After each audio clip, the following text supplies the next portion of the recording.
Assalamualaikum warahmatullahi wabarakatuh. Alhamdulillah wassalatu wassalamu ala Rasulillah wa ala alihi wa sahbihi wa man wala. Saya ingin menyeru kepada seluruh pemimpin-pemimpin politik negara, dan juga di sini saya ingin membawa suara majoriti rakyat Malaysia.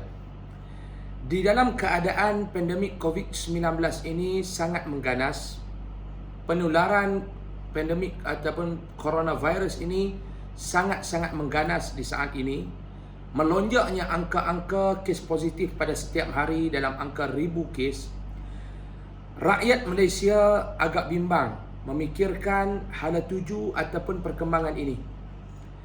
Di sini saya ingin menyeru, dan juga ini suara daripada majoriti rakyat Malaysia. Kami ingin melihat barisan pimpinan politik negara, sama ada yang berada di dalam kerajaan ataupun yang berada di dalam pembangkang, agar yang pertama, para pemimpin politik negara boleh mengadakan ataupun adakan satu genjatan politik yang secara serius dan menyeluruh.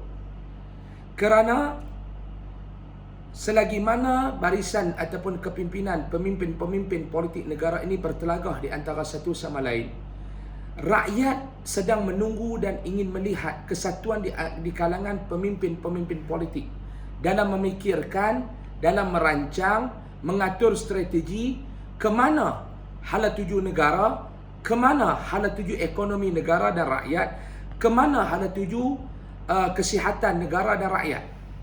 Yang pertama, lakukanlah genjatan politik secara menyeluruh.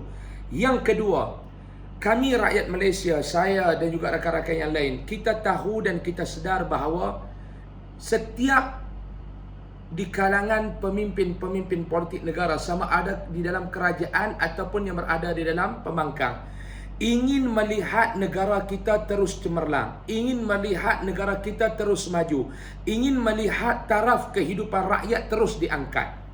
Apa kata? Ini cadangan saya yang mewakili suara rakyat Malaysia. Apa kata? Setiap pemimpin politik negara kita ini meletakkan persengketaan itu di sebelah. Sentimen politik itu letak di sebelah. Masalah fahaman politik itu letak di sebelah. Kita satukan dalam keadaan sekarang ini. Mungkin ini adalah amaran daripada Allah. Bala ini adalah Allah Ta'ala ingin melihat kesatuan di kalangan kita. Kita letakkan satu titik pertemuan di antara pemimpin-pemimpin politik, sama ada yang berada dalam kerajaan ataupun yang berada dalam pembangkang. Letakkan satu titik pertemuan untuk sama-sama satukan hati, satukan fikrah, satukan pemikiran. Kita ingin melihat negara kita ini selamat. Kita ingin melihat ekonomi negara dan rakyat itu selamat. Kita ingin melihat rakyat itu selamat. Ini adalah hasrat, ini adalah niat, ini adalah antara agenda kenapa kita berpolitik. Setiap pemimpin berbicara tentang soal rakyat. Setiap pemimpin berbicara tentang soal ekonomi dan negara. Dalam keadaan sekarang, rakyat ingin melihat kalian bersatu. Rakyat sudah tidak mau melihat kalian bertelingkah, bergaduh sesama sendiri. Jadi seruan ini saya harap sampai kepada pemimpin-pemimpin politik. Kami rakyat nak melihat kesatuan, kita kata penyatuan di antara pemimpin-pemimpin politik, pembangkang dan kerajaan di dalam membantu menyelesaikan masalah pandemik COVID-19. Mudah-mudahan harapan kami ini dapat diterjemah oleh barisan pemimpin-pemimpin politik negara. Terima kasih.